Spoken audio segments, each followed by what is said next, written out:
Vamos lá, pessoal. Agora eu vou mostrar pra vocês como ficou a mudança na reforma da Previdência aprovada no final de 2019, tá? Só pra vocês entenderem como é que era o tipo, né, de como é que você fazia o pedido de aposentadoria pelo INSS antes da reforma. Você tinha duas opções, ó, deixa eu mostrar pra você ver.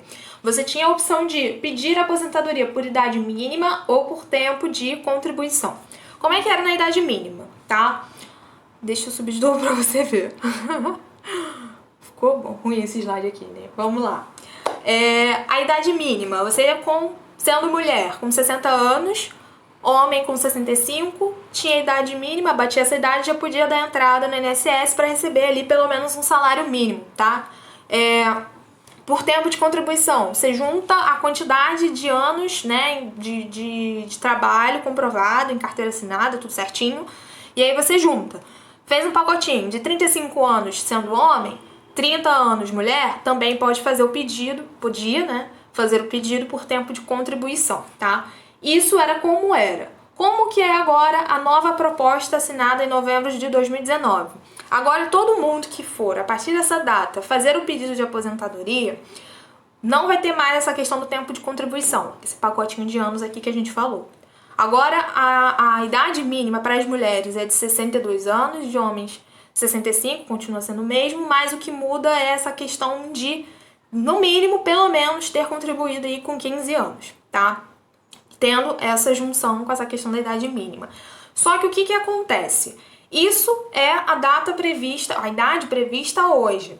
À medida que a pirâmide etária, né, que a gente estudou, né, no caso do Brasil, a expectativa de vida vai aumentando, essa idade mínima também vai ser ajustada, ou seja, vai ser aumentada, tá? Outra coisa também, né, que gerou uma grande polêmica, né, por grande parte, né, dos trabalhadores, foi a questão, né, que, lógico, isso aqui que a gente está falando vai ser proporcional à média dos seus salários, né, ao longo dos seus anos de trabalho, e tem aí uma base mínima, que é o salário mínimo, e tem um teto também, né? O teto, ele é de, atualmente, ó, 5.839, tá? No regime geral. Só que o que acontece? Para você receber 100% da sua remuneração sem passar desse teto, obviamente, né? Você deve contribuir 35 anos para mulheres, no caso das mulheres, ou por 40 anos no caso dos homens. Ou seja, a gente está tendo que, de certa forma, aumentar o tempo em anos, né, de trabalho por conta dessa mudança, né, da questão da qualidade de vida que melhorou, mas em consequência faz com que, de certa forma, nós tenhamos que, como população, aumentar um pouco mais esse tempo de contribuição, tá? Só uma coisa aqui para deixar claro, né? Isso são as categorias clássicas que a gente está vendo. E também vai ter um momento para o processo de transição, né? Quem já estava com a idade próxima ali, né, de se aposentar por tempo de contribuição ou por idade mínima, né, vai passar por algumas regras aí desse processo de transição, né? Mas para nós que somos mais jovens, né, estamos iniciando a nossa vida, nós vamos, de certa forma, provavelmente não passar por esse processo de transição e vamos usar aí essa regra, né, que, lógico, se não tiver nenhuma mudança novamente, né, essa regra mais concreta aí do projeto de lei assinado, tá? Outra coisa que eu quero chamar a atenção para vocês, né, é que existem outras categorias, né, como, por exemplo, a questão de professores, trabalhadores rurais, né, trabalhadores do campo e os militares, eles possuem uma regra diferenciada, né, por conta do seu tipo de trabalho também diferenciado, tá? Então vão ter descontos diferentes, tempo de contribuição e idade também diferentes. Assim como também a sua remuneração também diferenciada no processo de aposentadoria, tá bom? Então essa aqui é a regra, digamos assim, para a maior parte, né, da população como um todo. E aí, por que a gente está estudando isso, né? Porque é importante a gente entender essa questão econômica, né, da nossa população, tá? Isso faz parte da nossa vida, né? Isso faz parte, né? Nós aqui que somos jovens, né, vamos sustentar os próximos anos economicamente do país, né? Isso faz parte, né? Então, por isso que a gente precisa entender, né, essas dinâmicas, tá? Então, só relembrando, né, alguns conceitos aqui que eu já mencionei por alto, mas a gente não viu, né, no slide em si, a estrutura da população dividida por setores e atividades econômicas, tá? Então, a população economicamente ativa, ela é diferente da inativa.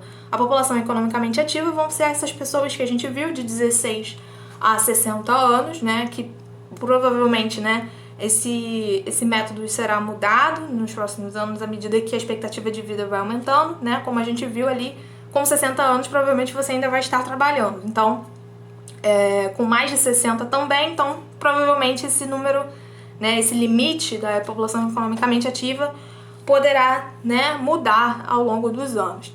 E essa população inativa, né, são as pessoas que não podem trabalhar, tá?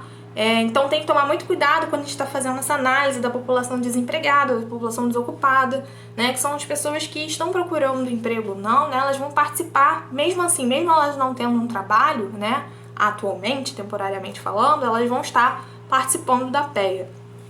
Agora, quando a gente fala de setores da economia, nós temos os setores primário, secundário, terciário e o quaternário, que é algo mais recente. O primário, né, vai trabalhar na área da agricultura. Deixa eu botar aqui. Isso aí.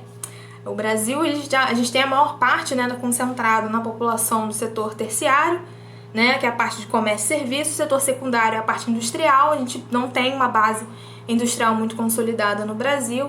E as indústrias que nós temos, né, os complexos industriais que nós não temos uma grande quantidade de mão de obra, né, trabalhando de fato nessas indústrias. Então, a grande massa, né, da população brasileira vai estar ocupada, né, essa população economicamente ativa vai estar ocupada nesse setor econômico terciário, que basicamente, pessoal, é um padrão dos países desenvolvidos e dos países emergentes. Tá? Os países periféricos, os países mais pobres, subdesenvolvidos, eles vão ter uma característica de muitas vezes estar mais associado à área primária, ou até mesmo à área secundária, trabalhando em indústrias maquiladoras, enfim. Tá? Mas aqui no Brasil, nos países desenvolvidos e emergentes, nós vamos ter uma concentração de pessoas no setor terciário. Por quê? Nós vamos trabalhar mais, né, em profissionais, né, na área de serviços, né? Professores, advogados, engenheiros, médicos, né, enfim, toda uma gama de setores de serviços, comerciantes, né, todos eles estão atrelados a essa questão do setor terciário, tá? Isso traz um indício, mais ou menos, de como é a economia desse meu país, por isso que é importante a gente visualizar isso. E para além disso, né, nós temos um crescimento no setor quaternário, que vai estar relacionado diretamente com as novas indústrias, né, 4.0, as indústrias de inteligência de banco de dados, com a questão de inteligência artificial, enfim.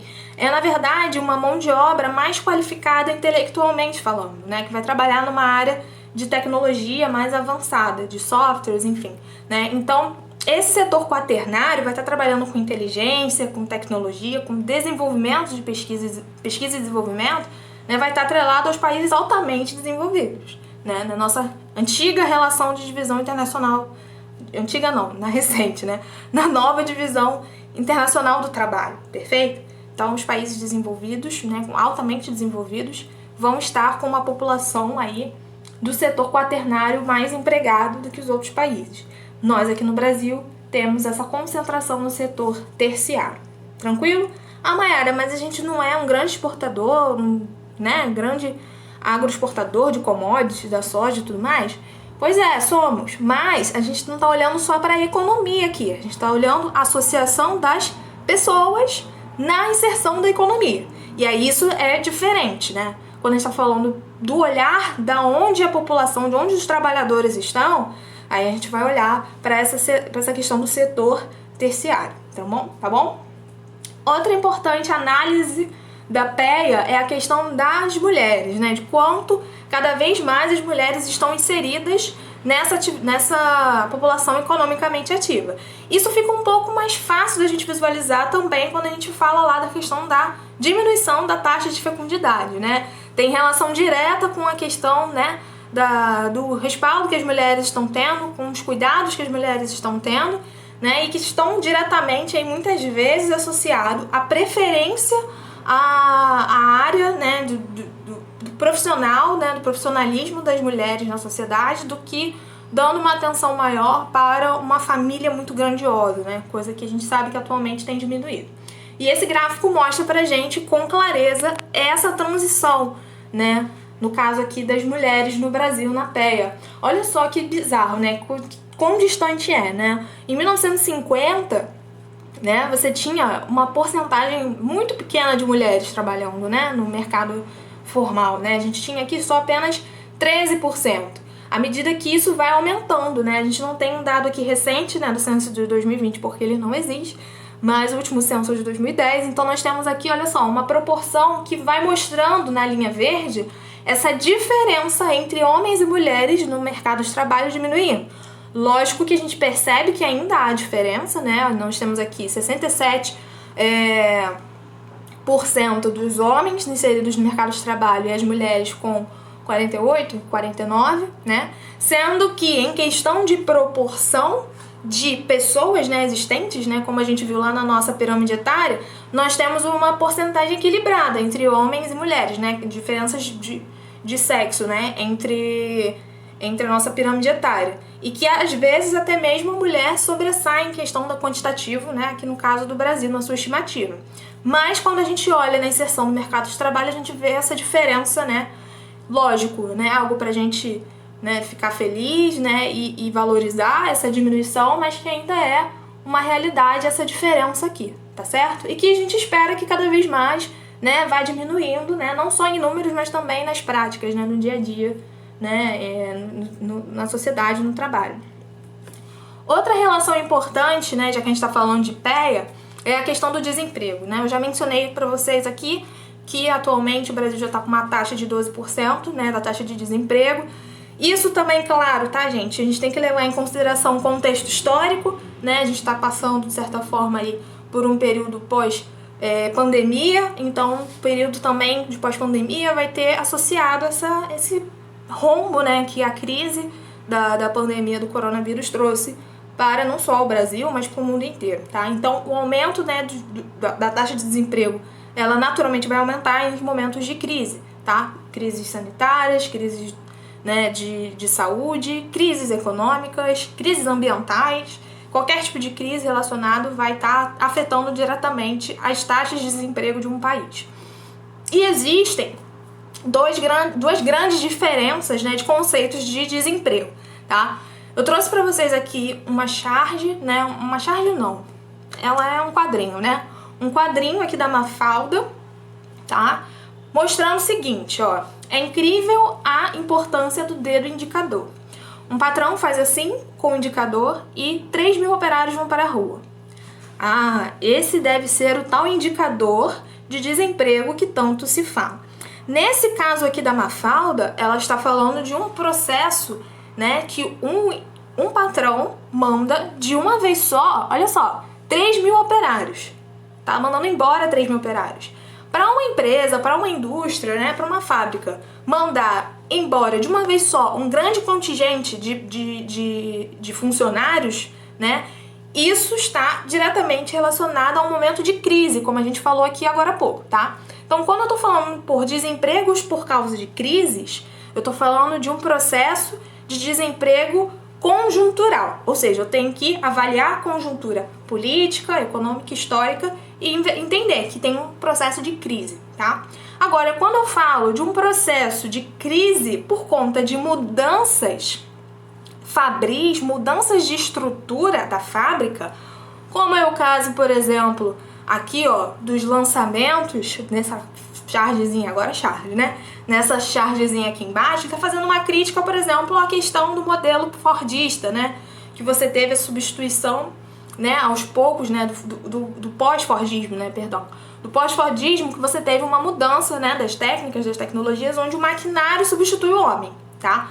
Então, nesse caso, né, num processo intenso de globalização, quando você tem as máquinas substituindo o que os homens, né, o raciocínio humano fazia anteriormente, isso já não é por uma questão de crise econômica ou, enfim, alguma conjuntura que esteja acontecendo, e sim por uma questão estrutural. As formas de relações de trabalho estão mudando, né? Então, por isso, esse desemprego se chama desemprego estrutural, tá?